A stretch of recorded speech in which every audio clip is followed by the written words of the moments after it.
नमस्कार साथियों, स्वागत है आप सभी का मेष राशि के लिए अति विशेष वीडियो में।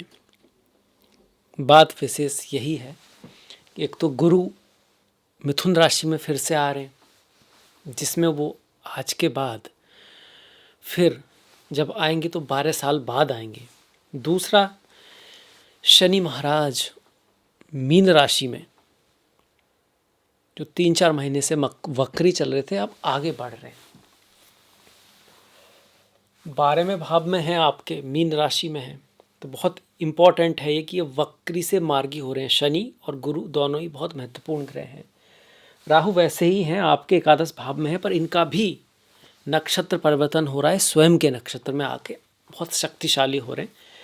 केतु पंचम भाव में सिंह राशि में, गुरु जो है वो आपके तृतीय भाव में आ गए, कर्क में थे, आ गए थे, उच्च के हो गए थे, फिर से वापस होके 5 दिसंबर को आपके मिथुन में आएंगे आखिरी बार। इसके बाद फिर वो मिथुन में नहीं आने वाले, फिर वो कर्क में जाएंगे, सिंह में जाएंगे, कन्या में जाएंगे, लिब्रा में जाएंगे, स्कॉर्पियो में जाएंगे, या वृश्चिक में जाएंगे, धनु में जाएंगे, ऐसे जाएंगे। फिर तो आखिरी बार यहाँ पर है, यहाँ पर वो आए हैं एक मिशन को पूरा करने।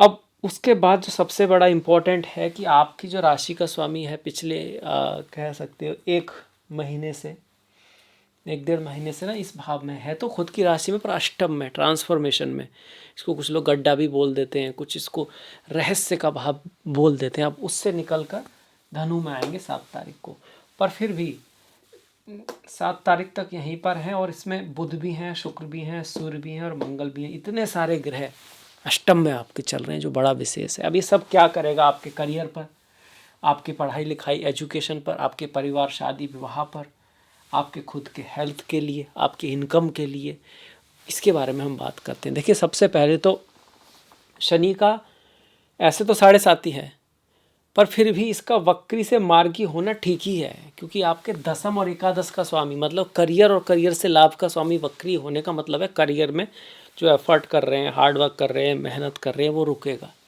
लाभ अटकेगा, वापस जाएगा, फिर पिछले वाली चीज़ों से आएगा, पुरानी चीज़ों से आएगा। और मार्गी होने का मतलब है वो आगे बढ़ सकती हैं चीज़ें। हालांकि ये 7.5 है, तो उस हिसाब से अगर देखें तो थोड़ा खर्चा बढ़ सकता है। अगर आप विदेश में हैं, फॉरेन लैंड में हैं, तो आपके लिए कहीं हद तक पॉजिटिव है, या फिर काम के लिए, लाभ के लिए, इनकम के लिए बाहर जाना पड़ सकता है। शनि सभी के लिए मीन राशि में है, तो जो लोग फॉरेन लैंड में हैं, विदेश में हैं, वहाँ पर बड़े उतार चढ़ाव भी रहेंगे पूरी दुनिया में। चाहे आप यूएस में आप देखो, पिछले दिनों में सभी फॉरेनर को वापस भेजा गया, कहीं पे वीजे के पैसे बढ़ गए, ये सब चीज़ें। ये एक जलीय राशि है, तो समुद्र में आपदाएं आई, बाढ़ हुई, नदियाँ का पानी बहा, स्पिरिचुअल जगहों पर जिनको हम पवित्र मानते हैं, चाहे वो केदारनाथ है आपका, या कुंभ का मेला था, वहाँ पे आपदाएं आई, क्योंकि जल तत्व में अभी भी हैं, तो अभी भी ऐसा ही है, कुछ ना कुछ उल्टा सीधा होते रहना। हवाई जहाज़ की घटनाएं गिरना, प्लेन्स गिरना, अभी अभी प्लेन गिरा है फिर से, है ना, ये सारी चीज़ें, भागदड़ मचना लोगों का एक साथ, ये सारी चीज़ें भी हैं पूरी, पर ये सारी दुनिया के लिए, आपके लिए नहीं है। तो उस चीज़ को देख के ज़रूर चलना है आजकल का जो समय है। बाकी शनि की 7.5 होने का मतलब नेगेटिव नहीं है, पॉजिटिव भी हो सकता है। अगर आपके स्ट्रॉन्ग शनि है, आपके चंद्रमा को शनि राहु केतु नहीं देख रहे, आपका चंद्रमा बड़ा है, तो फिर ये 7.5 आपको ऊपर ले जाएगी। बहुत सारे लोग 7.5 में मिनिस्टर बने हैं, आईएएस बने हैं, डॉक्टर बने हैं, प्रेसिडेंट बने हैं, पर उनमें एक खास बात रही है, तो उनका लग्न स्ट्रॉन्ग, मतलब आपका मंगल स्ट्रॉन्ग होना चाहिए, और शनि और चंद्रमा का कनेक्शन ना हो, और हो भी तो चंद्रमा ज़्यादा मजबूत हो, शनि अच्छे हों। अगर ऐसा नहीं है तो इनका यहाँ पर शनि का फिर से मार्गी होना, ये थोड़ा बहुत धन के लिए प्रयास को बढ़ाएगा। परिवार के लिए आप और ज़्यादा प्रयत्न करो कि स्वास्थ्य का आपको हल्का सा ध्यान रखना होगा, और करियर के में और ज़्यादा आपको मेहनत करनी है, एफर्ट करनी है, और आगे बढ़ना है। ये नहीं कह सकते कि नेगेटिव है, ये कहेंगे कि चैलेंज आएगा और मेहनत करके आगे बढ़ना है। जो लोग चैलेंज में टूटते नहीं हैं वो निखर जाते हैं, और जो लोग चैलेंज में टूट जाते हैं वो बिखर जाते हैं। तो आप उनमें से बनिए जो चैलेंज में टूटे ना, है ना, और ज़्यादा निखर के आए। कुछ लोग जब प्रेशर आता है तो और ज़्यादा मेहनत कर पाते हैं, और ज़्यादा एक्शन लेते हैं। कुछ लोग जब प्रेशर आता है तो वो स्लो हो जाते हैं, अपना आपा खोने लगते हैं, जो कर सकते हैं वो भी नहीं कर पाते, तो आपको उस तरफ बढ़ना है। वो लग्न पे डिपेंड करता है, पर कोशिश ज़रूर करनी है। अच्छा परिवर्तन क्या है? गुरु का है। अब गुरु यहाँ पर आएंगे तो क्या करेंगे? शादी विवाह कराएंगे, बिजनेस में वृद्धि करेंगे, भाग्य की कुछ अपॉर्चुनिटी लाने की कोशिश करेंगे, और इस राहु को भी कंट्रोल करेंगे। जरूरी थोड़ी ना है कि आपकी शनि की दशा हो, आपकी हो सकता है कि गुरु की दशा अंतर्दशा चल रही हो, तो उस केस में गुरु ट्रांसफ़र करा सकते हैं, ट्रैवल करा सकते हैं। थोड़ा बहुत आपको ना जगह पर, अपने जहाँ पर आप काम कर रहे हैं वहाँ पॉलिटिक्स वगैरह देखने को मिल सकती है, पर शादी विवाह के लिए और बिजनेस के लिए नई अपॉर्चुनिटी भी ये ला सकते हैं, बहुत ज़्यादा चांसेस है। सप्तम भाव शादी विवाह का है और बिजनेस अपॉर्चुनिटी का भी है। नई लोगों का मिलना, नई काम का मिलना, किसी कंपनी या किसी जो भी चीज़ जिसके साथ आप काम करते हो, क्लाइंट्स का मिलना, ये सब भी दिखाता है। आपकी समाज में नए लोगों से मुलाकात होना, आपका फ्रेंड सर्कल का बढ़ना, उसमें ये गुरु अब ज़्यादा हेल्प करेंगे, क्योंकि अब आखिरी बार यहाँ पर हैं। फिर यहाँ से निकलेंगे तो निकल ही जाएंगे और चौथे भाव में जाएंगे, उच्च के हो जाएंगे। यहाँ पर अष्टक वर्ग के पॉइंट भी आप अपने देख लेना कि यहाँ गुरु को कितने पॉइंट मिले हुए हैं अष्टक वर्ग में। अगर अच्छे पॉइंट हुए तो डेफिनेटली अच्छा रिजल्ट मिलेगा। भाग्य के भाव को देखेंगे, पिता के भाव को देखेंगे, कुछ लकी अपॉर्चुनिटी फॉरेन विदेश में आपको ले जा सकते हैं। और लकी व्यक्ति मतलब कोई ऐसा व्यक्ति जो आपको रास्ता दिखा सके, ये बहुत बड़ी बात है। रास्ता पता हो तो चले ना, कुछ लोगों को रास्ता ही पता नहीं चलता और काफ़ी समय निकल जाता है, और जब पता चलता है तो फिर उम्र निकल जाती है, ज्ञान होता है तब। फिर वो अपने बच्चों को, संतान को बताने की कोशिश करता है, पर वो भी उस समय नहीं सुनते, क्योंकि उनको लगता है तो जो भी है, फिर उनको ज्ञान होता है और फिर उनकी उम्र निकल जाती है, तो वो भाग्यशाली होते हैं। पर जब गुरु नवम को देखे तो हमको कोई टीचर, गुरु, गाइडर, धर्म, कुछ ऐसी चीज़ें जो हमको नॉलेज दे, जो हमको रास्ता दिखा सके, पथ प्रदर्शक आदि मिलने का चांस होता है। और हायर नॉलेज के लिए, डिग्री के लिए, पढ़ाई लिखाई के लिए, कुछ सीखने के लिए एक अच्छा समय है। वहीं एकादश भाव में बैठे राहु पर गुरु की दृष्टि आपको लाभ भी दे सकती है, आय भी बढ़ा सकती है, और बहुत अच्छे रिजल्ट आपको 7.5 में देखने में ही मिल सकते हैं।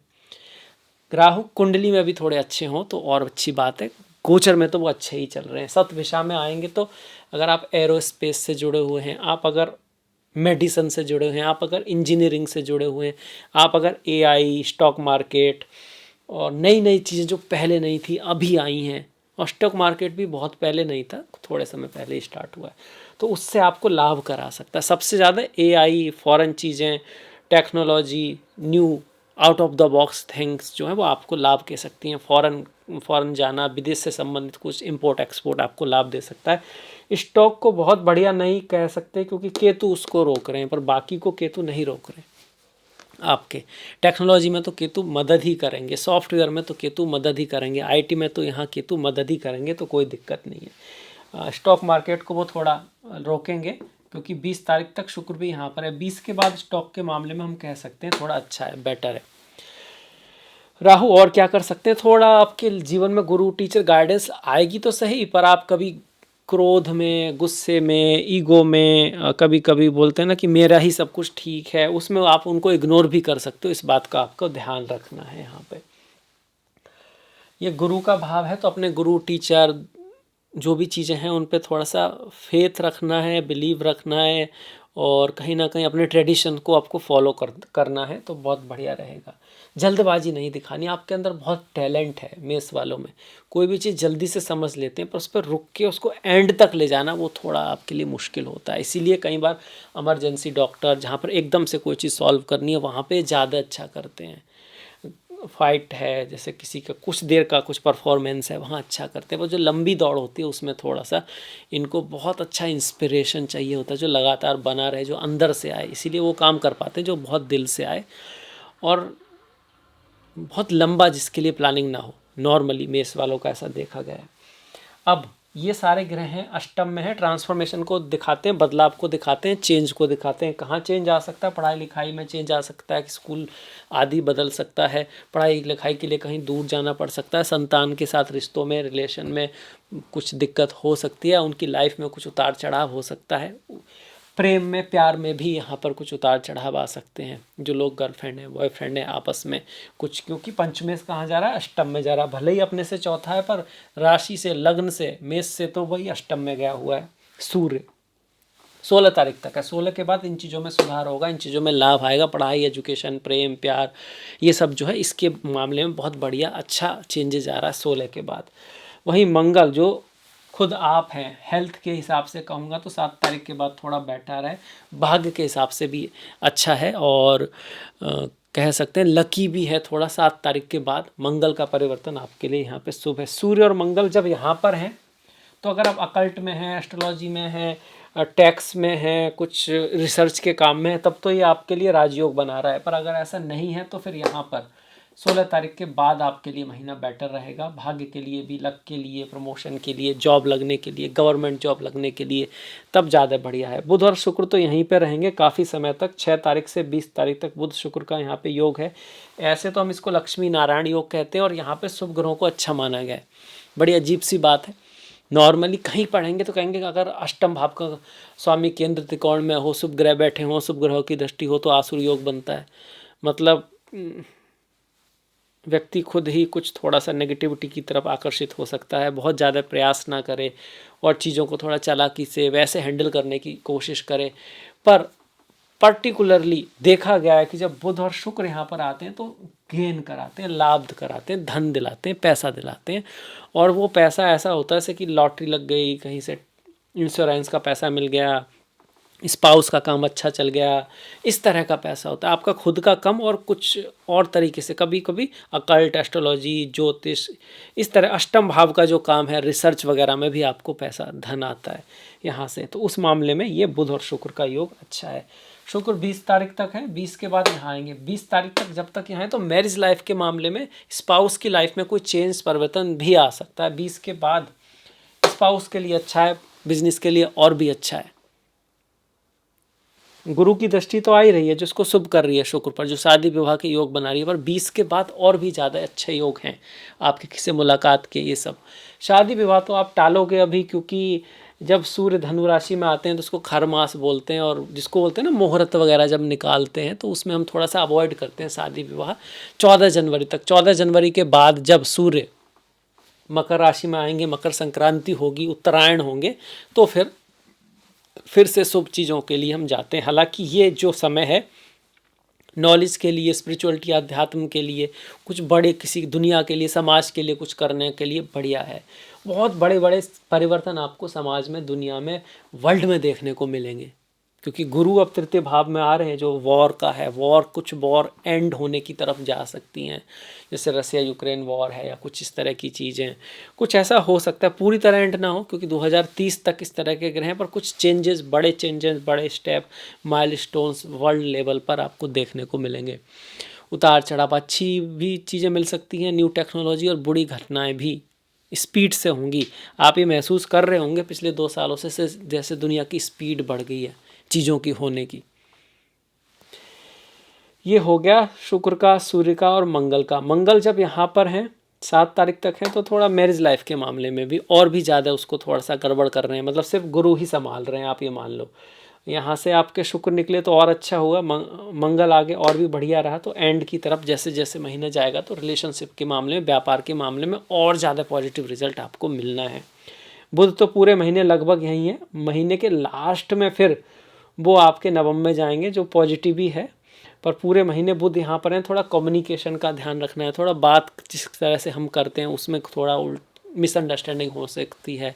किसी चीज़ को लिखते हैं तो पूरी तरह समझ के लिखें, और 2 बार पहले ना ट्राई कर लें, प्रैक्टिस कर लें किसी चीज़ को। कभी लिखना है, बोलना है, किसी तरह से कुछ कम्युनिकेट करना है, तो आपके लिए बहुत बढ़िया रहेगा, क्योंकि बुध अष्टम में है। वैसे बुध अष्टम में अच्छे हैं, कोई ऐसी दिक्कत नहीं है।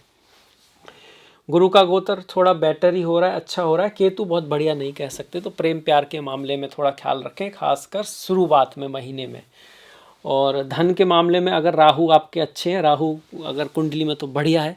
बाई चांस शनि दिक्कत में है, चंद्रमा कमज़ोर है, तो 7.5 का असर आपको देखने को ज़्यादा मिलेगा। उस केस में दशरथ कृत शनि स्रोत आप पढ़ सकते हैं। शनिवार के दिन अस्पताल, शमशान आदि में कोई हेल्प करा सकते हैं। गरीब लोग, ओल्ड लोग, और अपने अपने घर में गरीब ओल्ड लोग हैं उनके लिए कुछ निस्वार्थ भाव से सेवा कर सकते हैं। भगवान कृष्ण या हनुमान जी की पूजा बहुत बढ़िया रहेगी साढ़े साती में। साढ़े साती में हम पीपल की पेड़ की पूजा, शमी के वृक्ष लगाना, भगवान कृष्ण के मंदिर में बांसुरी आदि का दान करना, ये सब भी बहुत बढ़िया रेमेडी है। Depending on the chart, chart बहुत महत्वपूर्ण है, पर ओवरऑल हम ऐसा कह सकते हैं। अब बढ़ते हैं त्यौहार की तरफ। तो मैरी क्रिसमस, मतलब क्रिसमस का त्यौहार आता है।